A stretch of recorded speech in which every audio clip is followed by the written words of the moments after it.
오늘 우리에게 주시는 하나님의 말씀은 신명기 22장 1절에서 4절까지의 말씀입니다. 신명기서 22장 1절에서 4절까지의 말씀을 교독하시고 마지막 절은 함께 합독하시도록 하겠습니다. 내 형제의 소나 양이 길 잃은 것을 보거든 못 본 채 하지 말고 너는 반드시 그것들을 끌어다가 내 형제에게 돌릴 것이요.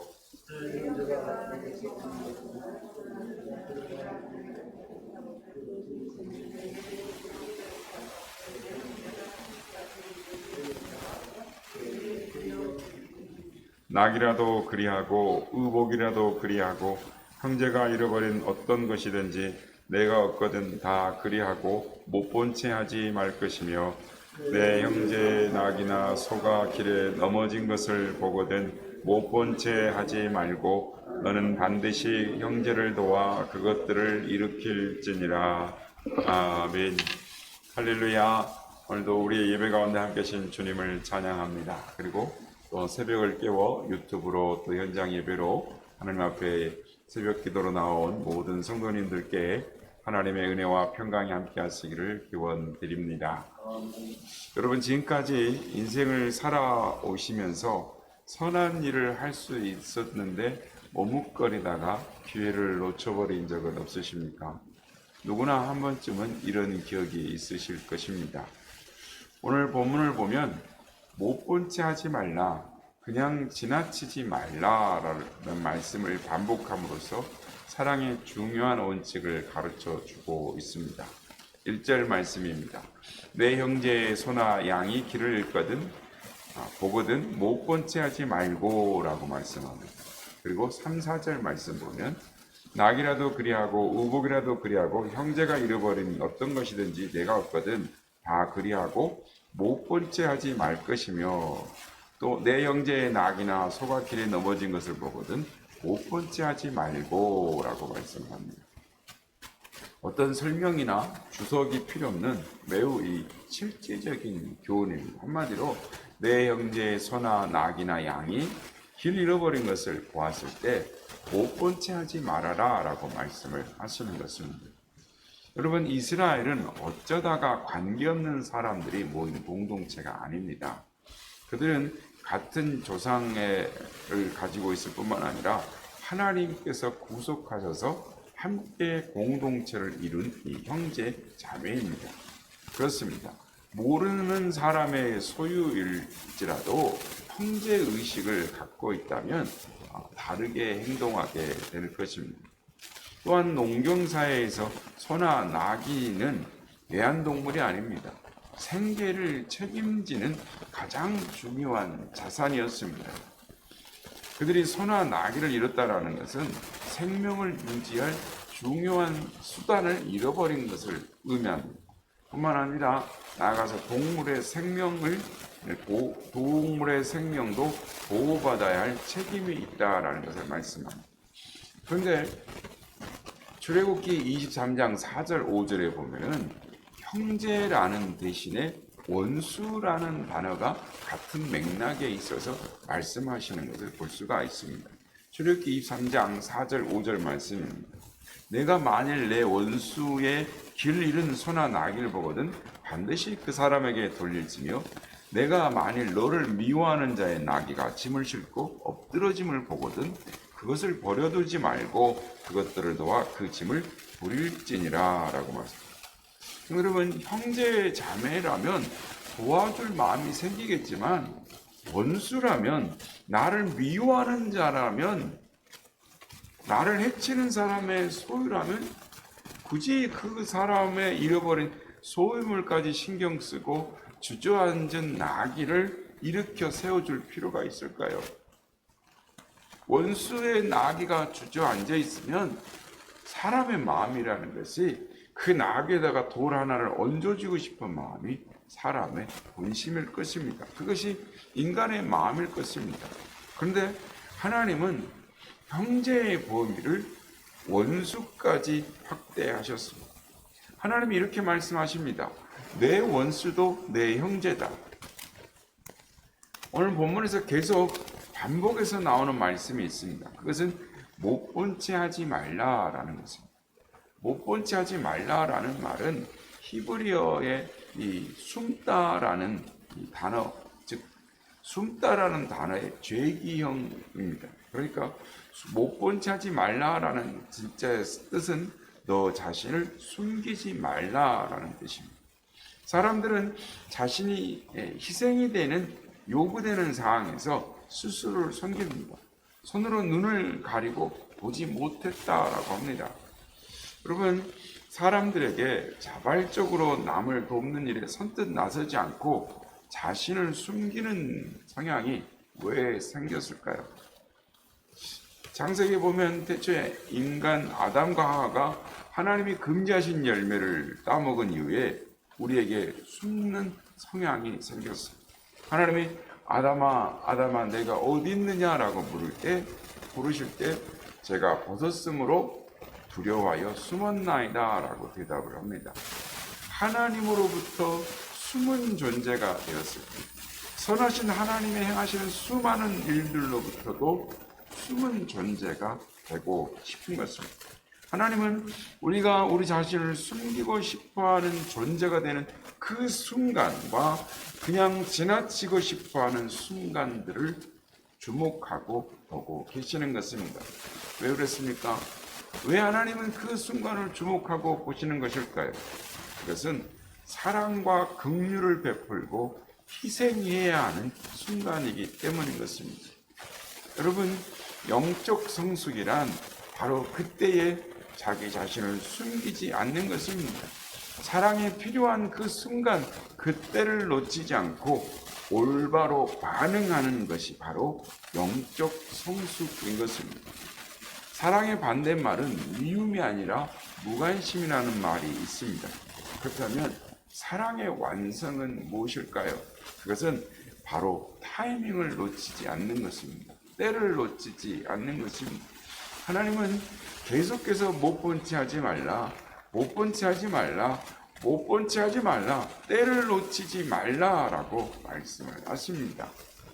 그런데 하나님은 왜 이 말씀을 계속 상황을 놓아서 못 본 채 하지 말라라고 구체적으로 말씀하시는 것일까요?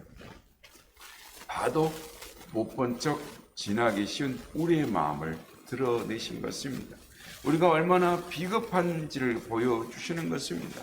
우리가 스스로를 얼마나 잘 속일 수 있는지를 지적하시는 말씀인 것입니다. 못 본 척 지나쳐도 법적인 문제는 전혀 문제가 되지 않는 상황들이 있습니다. 그러나 그 상황들은 하나님의 법 앞에서 문제가 되는 것입니다. 이 말씀을 십계명과 연관시킨다면 어떤 계명에 적용시킬 수 있을까요? 굳이 적용시킨다면 제8계명인 남의 것을 도둑질하지 말라, 제6계명인 살인하지 말라라는 계명에 적용시켜 볼 수 있을 것입니다. 살인하지 말라라는 계명을 적극적으로 해석하면 생명을 보호하라라는 게 되는 것입니다. 남의 것을 도둑질하지 말라라는 계명은 내가 찾아줄 수 있는데, 내가 도와줄 수 있는데 방치함으로 남의 것을 잃게 하지 말라라는 말씀이 되는 것입니다. 우리는 생활 속에서 살아가면서 하나님이 우리의 마음을 들춰내시지만 우리는 그럼에도 불구하고 끊임없이 합리화하고 자신을 숨기고 지나칠 정도로 합리화하는 습관이 우리에게 있습니다. 그렇다면 우리가 어떻게 합리화합니까? 나는 이웃에게 악한 일을 행하지 않았다, 나는 법을 어길 만한 일은 하지 않았다라고 말을 하며 합리화합니다. 예를 들어서 이웃을 사랑하라라는 계명을 이웃에게 나쁜 짓을 하지 않았다라는 것으로 축소하는 경향이 있다라는 것입니다. 여러분, 해야 할 일과 하지 말아야 할 일과 사랑하는 것은 동의어가 아닙니다. 선한 사마리아인의 비유에서 강도 만난 사람이 도움이 필요했을 때 그때 그 사람을 도와줄 세 사람이 지나갔습니다. 그중 가장 먼저 지나간 사람이 제사장과 레위인은 못 본 척하고 지나갔습니다. 율법에 의하면 시체를 만지면 부정해지기 때문에 얼마간 제사장의 임무를 할 수 없다고 스스로 합리화했을지도 모릅니다. 아니 어쩌면 예루살렘에 들어가서 도와줄 사람을 보내야겠다라고 생각했을지도 모릅니다. 그러나 이 두 사람은 두 가지 사실을 무시했습니다. 첫째는 그 사람이 죽었는지 살았는지조차 확인하지 않았다라는 것입니다. 둘째는 또 다른 율법에서는 사랑하라라고 말씀을 하고 계시는데 그 율법을 무시하고 자기 합리화하며 모른 채 했다라는 것입니다. 그러나 유대인들을 원수같이 여겼던 사마리아인은 사랑을 베풀었습니다. 도움이 필요할 때 그 즉시 반응했습니다. 예수님이 이 비유를 어느 율법사에게 말씀을 하시니까 그 율법사가 이렇게 질문합니다. 누가 내 이웃이니까? 이 질문은 정말 교묘한 질문입니다. 우리가 정말 도움으로 필요하러 하는 그때를 피해가려 하는 교묘한 질문입니다. 이 질문의 뜻은 이웃의 정의가 분명하지 않기 때문에 도와줄 수 없다라는 것입니다.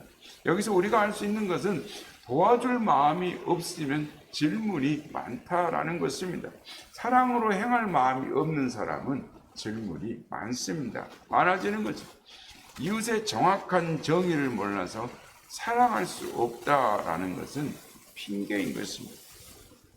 예수님이 이 질문을 이렇게 바꾸셨습니다. 누가 강도 만난 자의 이웃이 되겠느냐? 율법사는 누가 내 이웃입니까? 라고 질문했는데 예수님은 누가 강도 만난 자의 이웃이 되겠느냐라고 질문하십니다. 전혀 각도가 다른 질문입니다. 전자는 축소하는 질문이고 후자는 확장하는 질문인 것입니다. 예수님은 내 눈앞에 도움이 필요한 사람, 내가 도와줘야 할 사람이 바로 내 이웃이다라고 말씀하시는 것입니다. 사실 우리는 수많은 것들을 보지 못하고 지나갑니다. 물론 실제 보지 못할 수도 있습니다. 그러나 왜 못 봤을까요? 우리 눈에 들어와 있지만 우리의 머릿속에, 내 속에 저장되지 않는 이유가 무엇일까요? 우리가 수많은 상황을 보고 살아가는 것 같지만 얼마나 많은 것에 눈을 감고 살아가는지 모릅니다. 왜 그럴까요? 사랑이 없기 때문입니다. 사랑이 없는 마음으로 세상을 바라보면 얼마나 많은 보이지 않는 것들이 많은지 모릅니다. 궁극적으로는 그것을 못 본 척 하는 것입니다. 여러분, 마음을 닫으면 보이지 않는 것입니다. 그리고는 나는 못 봤다라고 말을 할 것입니다. 나는 그렇게 나쁜 일을 하지 않았다. 누가 내 이웃입니까? 라고 하는 맥락과 같은 것입니다. 봐야 돕는 것이 아니라 도울 마음이 있어야 보이는 것입니다. 마음이 열리지 않기 때문에 보이지 않는 것입니다. 사랑의 마음 없이 세상을 살아가는 사람에게는 절대 이웃이 보이지 않는 법입니다. 세상을 바라볼 때 도움이 필요한 사람이 보이는 사람은 사랑의 법을 따라 살아가고 있는 사람인 것입니다. 요한일서 3장 17절 18절 말씀을 공동 번역으로 보면 이렇게 말씀을 합니다. 누구든지 세상에 재물을 가지고 있으면서 자기 형제의 궁핍한 것을 보고도 마음의 문을 닫고 그를 동정하지 않는다면 어떻게 그에게 하나님을 사랑하는 마음이 있다고 하겠습니까? 사랑하는 자녀들이여, 우리는 말로나 혀끝으로 사랑하지 말고 행동으로 진실하게 사랑합시다 라고 말씀합니다. 우리가 잘 아는 아카데미상 여러 상을 수상한 쉰들러 리스트의 영화를 잘 아실 것입니다. 유대인들이 나치에게 대학살을 당하고 있을 때 나치들과 거래하면서 재산을 불렸던 쉰들러라는 사람에게 어느 날 유대인들을 살려야겠다라는 생각이 마음이 생깁니다. 이건 하나님이 주신 마음인 줄로 믿습니다. 자신의 사업체를 통해서 1,000명이 넘는 유대인들을 살리고 그들을 안전하게 자유롭게 해주시고 자기는 도망자가 신세가 되어서 떠나는 그 영화의 마지막 장면에 신들러가 이렇게 말합니다. 나에게 조금이라도 더 돈이 있었더라면, 이렇게 말을 하다가, 아니, 내가 너무 많은 것들을 낭비해서 더 많은 사람들을 살릴 수 있는 기회를 놓쳤어 라고 말을 합니다. 그 상황에서 그 하나님의 부르심에 반응했어야 했다라는 것은, 여러분, 못 본 채 하지 말라라는 하나님의 말씀을 통해서 우리가 눈을 감고 있는 상황이 무엇인지를 보게 되기를 원합니다. 나만 아는 상황이 있을 것입니다. 우리 모두가 동일한 부르심을 받지는 않았습니다. 내가 처한 상황과 내가 알고 있는 상황 속에서 하나님이 보여주시는 것을 마음에 눈을 감지 말고 눈을 감고 보지 않으려고 하지 않았는지, 스스로 숨기지 않았는지, 오늘의 말씀을 통해서 우리 자신을 돌아보는 우리가 되길 원합니다. 바라기는 하나님의 마음을 품고 두 눈을 크게 뜨고 세상을 바라볼 수 있는, 오늘도 우리에게 말씀하시는 못 본 채 하지 말라, 때를 놓치지 말라라고 말씀하시는 주의 음성 앞에 나아가는, 반응하는 선한 이웃들이 다 되시길 예수님의 이름으로 축복합니다.